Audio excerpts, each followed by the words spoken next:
बीच हमारे साथ खास मेहमान जुड़ चुके हैं। सबसे पहले उनका तारुफ करा देते हैं। वरिष्ठ पत्रकार जो अपने अनुभवों से बताएंगे क्या समीकरण है और हवा का रुख किस ओर है। बहुत बहुत स्वागत है निरंजन पोद्दार जी आपका। और मेरा पहला सवाल आपसे यही है, वोटिंग प्रतिशत जो अभी तक सामने आई है उसे आप किस तरह से आंक रहे हैं? देखिए, निश्चित रूप से जिस तरीके से आपने देखा है कि पहले और दूसरे चरण के मतदान के बाद में अगर 11 बजे तक का वोटिंग प्रतिशत अगर हम देखें तो ऐसा लगता है कि थोड़ा सा इस बार लोगों ने, देखिए जैसे मैं निवेदन कर रहा था कि पहले और दूसरे चरण के अंदर जिस तरीके से वोटरों ने शिथिलता दिखाई, या यूं कहेंगे वोटर टर्नआउट पहले की अपेक्षा डिप हुआ। आज जिस तरीके से तीसरा चरण चल रहा है और ये बहुत महत्वपूर्ण चरण इस रूप से भी माना जाता है कि आपने देखा होगा कि इन 93 सीटों के अंदर भारतीय जनता पार्टी पिछली बार 71 सीटों के साथ और एनडीए 79 यानी 79 सीटों के साथ आप ये मान के चलिए कि बहुत बड़ा स्टैग लेकर के बैठा हुआ है। और इसके अंदर मेरा ये मानना है कि जो ये वाला चरण है, इस चरण के अंदर एनडीए कहूं या भारतीय जनता पार्टी का बहुत कुछ दांव पे लगा हुआ है और इसलिए यहाँ पे वोटर टर्नआउट बहुत महत्वपूर्ण प्रसंग माना जाएगा कि वो वोटर टर्नआउट क्या निकल करके आता है। लेकिन जिस तरीके से 11 बजे तक का वोटर टर्नआउट हम देखते हैं तो कुछ कुछ क्षेत्रों के अंदर संतोषजनक मतदान हो रहा है, लेकिन कई जगह आप देख रहे होंगे कि चाहे मध्य प्रदेश की बात करें या छत्तीसगढ़ की बात करें या पूरे देश के अंदर, विशेषकर अगर मैं महाराष्ट्र की बात करूं तो महाराष्ट्र के अंदर मतदान का जो प्रतिशत है बहुत ज्यादा शिथिल चल रहा है, जबकि महाराष्ट्र इन मामलों के अंदर यानी कि लोकतांत्रिक और वोट देने के मामले में सदा एक अग्रणी भूमिका निभाता रहा है। अब ये चीज समझ में नहीं आई कि पहले चरण, दूसरे चरण और उसके बाद में तीसरे चरण के अंदर भी महाराष्ट्र वोटिंग टर्नआउट के अंदर पिछड़ता हुआ क्यों दिख रहा है। लेकिन जिस तरीके से मध्य प्रदेश की 9 सीटों के ऊपर अगर हम चर्चा करें तो जो बुंदेलखंड की कहूं या चंबल एरिया की जो सीटें हैं वहां पे कहीं ना कहीं मतदान का अभी प्रतिशत कहीं पिछड़ा हुआ है, लेकिन जैसे बाकी की जो सीटें हैं विदिशा हो गई। निरंजन जी, मेरा अगला सवाल आपसे यही था कि आप मध्य प्रदेश की फाइट को कितना टफ आंक रहे हैं, क्योंकि तमाम दिग्गजों की यहाँ पर जो किस्मत है वो दांव पर लगी हुई नजर आ रही है। चाहे ज्योतिरादित्य सिंधिया हो, शिवराज सिंह चौहान हो या फिर दिग्विजय सिंह, ये तमाम वो दिग्गज है जो मैदान में उतरे हैं। कितनी टफ फाइट देख रहे हैं आप, कौन किस पर भारी? देखिए हिमानी जी, अभी आपने देखा होगा कि लगभग 4-4.5 महीने पहले विधानसभा चुनाव हुए थे और उस समय भी मैं आपके चैनल और तमाम टीवी चैनलों के ऊपर जब ओपिनियन पोल और एग्जिट पोल जब चल रहे थे उस समय ये कहा जा रहा था कि भारतीय जनता पार्टी की कहीं ना कहीं सत्ता परिवर्तन हो रहा है। लेकिन मैं उस टाइम भी ये बात कह रहा था कि मध्य प्रदेश के अंदर जिस तरीके से गुजरात के बाद में भारतीय जनता पार्टी की जो तीसरी प्रयोगशाला माना जाता है वो मध्य प्रदेश माना जाता है। और यहाँ पे अगर हम बात करें तो निश्चित रूप से भारतीय जनता पार्टी का समर्थन लोगों के अंदर बहुत ज्यादा है, लेकिन जब बात करें हम चुनाव के अंदर कितना कड़ा मुकाबला है तो वो इस चीज के ऊपर निर्भर करता है कि आपके वोटर टर्नआउट कैसे निकलते हैं। क्योंकि देखिए जिस तरीके से आपने देखा होगा कि विधानसभा चुनाव के अंदर, अब बोलने को विपक्ष कुछ भी कहे लेकिन मैं आपको स्पष्ट तौर पे बता रहा हूं कि 4 महीनों में ऐसा कुछ नहीं बदला कि भाई जिससे जो वहां की जनता भारतीय जनता पार्टी के खिलाफ में चली गई है। उल्टा विधानसभा और लोकसभा चुनाव की अगर हम बात करें तो विधानसभा चुनाव में कहीं ना कहीं क्षेत्रीय मुद्दे और जो प्रत्याशी होते हैं वो ज्यादा महत्वपूर्ण होते हैं मतदाताओं के लिए, जबकि लोकसभा के चुनाव की बात करें तो वहां पे जनता थोड़ा सा इस चीज को देख करके वोट करती है कि हमें केंद्र सरकार बनानी है और इस देश का प्रधानमंत्री चुनने के लिए हम वोट कर रहे हैं। तो निश्चित रूप से, लेकिन जिस तरीके से पहले और दूसरे चरण के मतदान के बाद में जो एक वोटर टर्नआउट के अंदर जो एक जिसको कहते हैं गोता लगाया, डिप जो करके गया, उसके बाद में जिस तरीके से आपने देखा होगा कि अचानक विपक्ष या इंडिया गठबंधन की मैं बात करूं तो वो एक उसके अंदर एक जिसको कहते हैं ऊर्जा का संचार हुआ। क्योंकि ये आमतौर पे माना जाता है कि अगर वोटर टर्नआउट कहीं ना कहीं नीचे जाता है या डिप करता है तो इसके अंदर कुछ ना कुछ भारतीय जनता पार्टी का जो समर्थक वोटर है, चाहे उसके अंदर मध्यम वर्ग कहूं चाहे उसके अंदर अपर मध्यम वर्ग कहूं, वो कहीं ना कहीं ये मान के चला जाता है कि वोट के लिए नहीं निकला होगा। क्योंकि हमारे यहाँ एक बहुत बड़ी देखेंगे हिमानी जी कि जिनको हम साक्षरता के मामले में या जिनको हम आर्थिक मामले में पिछड़ा हुआ मानते हैं, वो कहीं ना कहीं लोकतंत्र और अपने निरंजन जी, मताधिकार आपने यहाँ पर कई मुद्दों का जिक्र किया, हम एक एक करके उन सभी मुद्दों पर बात करेंगे। और साथ ही आपने एक बड़ी बात कही कि यहाँ पर जनता जानती है, माइंडसेट करती है कि पीएम फेस उसे क्या चाहिए। रंजन जी लगातार हमारे साथ बने हुए हैं और उन्हीं से जान लेते हैं। हम मध्य प्रदेश की टफ फाइट की बात कर रहे थे, आप अपनी बात को पूरा कर सकते हैं निरंजन जी। अब तो हिमानी जी, जिस तरीके से मैं निवेदन कर रहा था कि जो अभी चुनाव हो रहे हैं लोकसभा चुनाव के अंदर, इसके अंदर निश्चित रूप से जनता ये चीज देखने के लिए केंद्र में सरकार चुनने के लिए या प्रधानमंत्री चुनने के लिए जनता वोट करती है। लेकिन दूसरी तरफ कुछ चीजें हमारे यहाँ ऐसी होती हैं लोकतंत्र के अंदर, जिसके अंदर आप ये देखेंगे कि भाई कुछ जिसको कहते हैं एक एंटी वोट भी होता है और एक प्रो इनकम्बेंसी भी होती है। लेकिन पहली बार ऐसा देखने में आ रहा है कि कहीं ना कहीं समाज के अंदर ना एंटी इनकम्बेंसी दिखाई दे रही थी और ना प्रो इनकम्बेंसी दिखाई दे रही थी। लेकिन अब ये चीज देखने वाली है और ये 4 जून को पता चल पाएगा कि जो एक वोट प्रतिशत के अंदर या लोगों के अंदर जो मतदान के प्रति जो शिथिलता थी या एक यूं कहें कि जो एक ठंडापन था मतदान अपना वोट कास्ट करने के लिए, ये किसके पक्ष में गया है। क्योंकि जिस तरीके से अगर हम मध्य प्रदेश की बात करें तो आपने देखा होगा कि पिछली बार एक छिंदवाड़ा को छोड़ करके बाकी की सभी सीटों के ऊपर भारतीय जनता पार्टी ने एक छत्र रूप से जीत हासिल की थी। लेकिन इस बार जैसे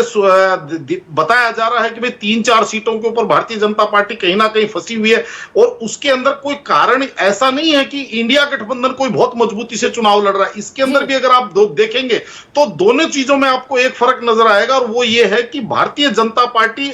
एज ए पार्टी चुनाव लड़ रही है, जबकि कांग्रेस के जो प्रत्याशी है, यूं कहें कि इंडिया गठबंधन के जो प्रत्याशी हैं, वो अपने एज ए प्रत्याशी चुनाव लड़ रहे हैं। तो वहां पे जो स्थानीय मुद्दे जो जिस तरीके से बन गए और आप इस चीज को भी देख रहे होंगे कि आप समझाना चाह रहे हैं कि प्रत्याशी के खिलाफ एंटी इनकम्बेंसी की भले ही लहर हो, लेकिन जो मोदी फैक्टर है वो वहां पर कारगर साबित होता हुआ नजर आ सकता है। और आपसे इसी विषय में एक और चीज जानना चाहेंगे, क्योंकि छत्तीसगढ़ का भी रुख कर लेते हैं। देखिए, कई ऐसे मुद्दे रहे जो इन चुनावों में कई बार उछले, लेकिन जैसे जैसे तारीखें नजदीक आई मतदान की, वैसे वैसे वो तमाम मुद्दे ढकते चले गए।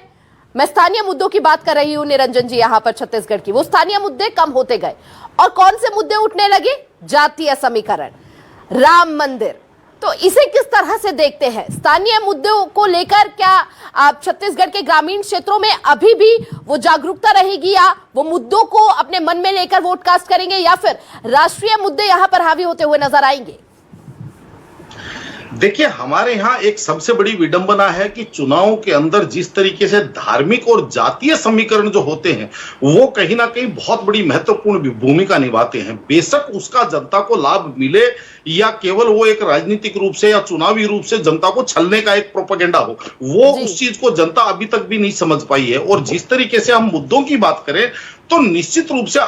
छत्तीसगढ़ की मैं जो बात बता रहा था, तो वहां पे आपने देखा होगा कि अभी जिस तरीके से कांग्रेस का शासन था 5 वर्ष वहां पे राज्य के अंदर, और उसके बाद में जो भूपेश बघेल जी ने सरकार चलाई, लेकिन उसके बावजूद जनता ने जो जनादेश, और उसके अंदर हिमानी जी आपने ये भी देखा होगा कि तमाम टीवी चैनल्स और तमाम जितने भी एग्जिट पोल थे सारे के सारे ये बता रहे थे कि कांग्रेस रिपीट कर रही है। लेकिन कहीं ना कहीं जो कांग्रेस के खिलाफ जो एक सबसे बड़ा मुद्दा जो मेरे को ऐसा लगा कि छत्तीसगढ़ के अंदर जो घर करके गया, वो ये था कि कांग्रेस की विश्वसनीयता या कांग्रेस का जो तुष्टीकरण का जो काम था, उसकी वजह से जनता ने कहीं ना कहीं मेरे हिसाब से, वरना इस चीज को आप इनकार नहीं कर सकती कि 5 साल के भूपेश बघेल जी के कार्यकाल के अंदर जनता के लिए बहुत सारी योजनाएं और बहुत सारी घोषणाएं ऐसी हुई जो वास्तव में कहीं ना कहीं जनता को लाभ पहुंचाती हुई दिखी। लेकिन बावजूद उसके, चाहे उसके अंदर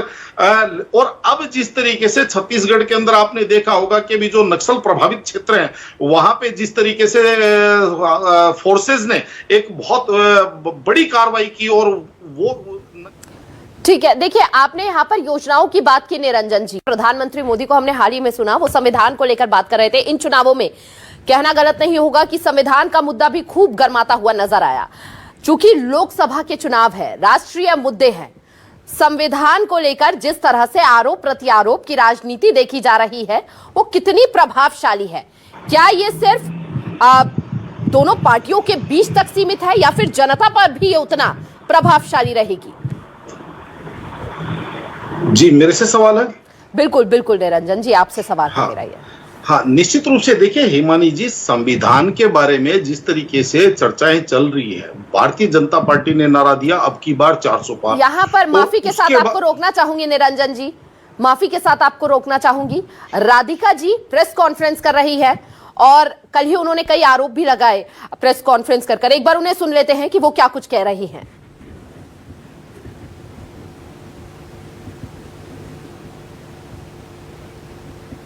हिंदू की विरोधी कांग्रेस है, मेरी जननी। तो टेक्निकल इश्यू के कारण यहाँ पर कुछ इश्यूज है, एरर है, लेकिन निरंजन जी आप एक बार फिर से अपनी बात को पूरा कर सकते हैं। हाँ, तो हिमानी जी, हमारी बात चल रही थी संविधान के बारे में। तो हम भारतीय जनता पार्टी ने नारा दिया अब की बार 400 पार जी। और उसके बाद में जिस तरीके से अति उत्साह के अंदर भारतीय जनता पार्टी के कुछ नेताओं ने या कुछ सांसद प्रतिनिधियों ने जिस तरीके से ये कहा कि भाई हमें जो है संविधान बदलने के लिए हमें 400 पार सीटें चाहिए। तो निरंजन जी आपने देखा सियासत एकदम पलटती हुई नजर आ रही है। हालांकि इसका आकलन जो है कांग्रेस के नेता पहले ही लगा चुके थे और बार बार ये कह रहे थे कि जब भी रामलला का मुद्दा आता है समझ जाइए कि वो नेता या कार्यकर्ता जो है वो अब कांग्रेस का हाथ छोड़कर बीजेपी में शामिल होने वाला है, और वो तस्वीरें भी देख ली अब हमने। देखिए हिमानी जी, इसके लिए मेरा यह मानना है कि कांग्रेस को आत्मचिंतन करना चाहिए, क्योंकि आपने देखा होगा कि एक बार जब जय श्री राम का नारा लगा था, मैं 90 के दशक की बात बता रहा हूं, कांग्रेस की जिसको कहते हैं अदूरदर्शिता की वजह से जो राम है वो भारतीय जनता पार्टी के पाले में चले गए और कहीं ना कहीं कांग्रेस राम विरोधी एक उसके लोगों की मानसिकता के अंदर सेट कर दी गई। तो कहने का तात्पर्य उसी तरीके से आज भी जिस तरीके से कांग्रेस, आप ये मान के चलिए, इस तरीके की जो बातें करती है, चाहे उसके अंदर वंदे मातरम की बात करें, चाहे भारत माता की जय की बात करें, तो कहीं ना कहीं वो एक पार्टी या एक व्यक्ति का विरोध करते करते वो कहीं ना कहीं उस चीज से अपने आप को साथ अलग हटा लेती है और वो चीजें भारतीय जनता पार्टी के पाले में कर देती है। अब आज जिस तरीके से कांग्रेस अगर भारतीय जनता पार्टी से लड़ती होती तो कहीं ना कहीं एक मुकाबला नजर आता, लेकिन वो आज ऐसा लगने लग गया कि जैसे वो राम से लड़ रही है, वो भारत माता से लड़ रही है। और उसी का परिणाम है कि आप देख रहे होंगे कि कांग्रेस के जो दिग्गज प्रवक्ता थे, चाहे उससे पहले गौरव वल्लभ है, चाहे उससे पहले जितने भी जो प्रवक्ता हैं, प्रमोद कृष्णम है, और या अब राधिका खेड़ा है या अरविंदर सिंह लवली है, जिस तरीके से कांग्रेस के अंदर एक जिसको कहते हैं भागम भाग मची हुई है। कांग्रेस बोलने को कुछ भी बोले, लेकिन वो आत्म मूल्यांकन करने के लिए तैयार नहीं है। और कांग्रेस के जो, मैं तो बार बार एक ही बात कहता हूं कि मुझे नहीं पता कांग्रेस के वार रूम में कौन बैठते हैं, उनकी क्या नीतियां हैं, क्या रणनीतियां हैं, क्या उनकी अपनी सोच है कि वो जिस तरीके से कांग्रेस खाली होती जा रही है, ऐसा लगता है कि जैसे कांग्रेस आगे जाकर के केवल 5 लोगों की, 5 पंचों की एक पार्टी बन के रह जाएगी। क्योंकि जिस तरीके से आपने देखा होगा यहाँ पर कांग्रेस को आत्मचिंतन करने की जरूरत है,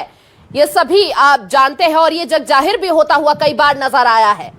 चाहे इन चुनावों की परिस्थितियों को देख लीजिए या पिछले चुनावों की परिस्थितियों को देख लीजिए, लेकिन राधिका खेड़ा के इस कदम को आप किस तरह से देख रही है? क्या पहले से ये प्री प्लान लग रहा था या फिर जो स्थितियां पनपी उसके अनुसार उन्होंने ये कदम उठाया है? देखिए हिमानी जी, राजनीति के अंदर किसी भी पार्टी के अंदर सब कुछ वेल सेट नहीं होता है, लेकिन आपने देखा होगा कि अभी जैसे मध्य प्रदेश दौरे के दौरान जिस तरीके से राधिका खेड़ा जी का एक वीडियो भी वायरल हो रहा था, जिसके अंदर एक विवाद होते हुए या राधिका खेड़ा जी को रोते हुए, चिल्लाते हुए आपने देखा होगा, उसी समय ऐसा लग गया था कि कुछ ना कुछ अप्रिय हुआ है। और यहाँ पे ये एक बहुत बड़ा प्रश्न उठता है, कांग्रेस जो नारी सम्मान की बात करती है। हमारी चर्चा निरंजन जी जारी रहे।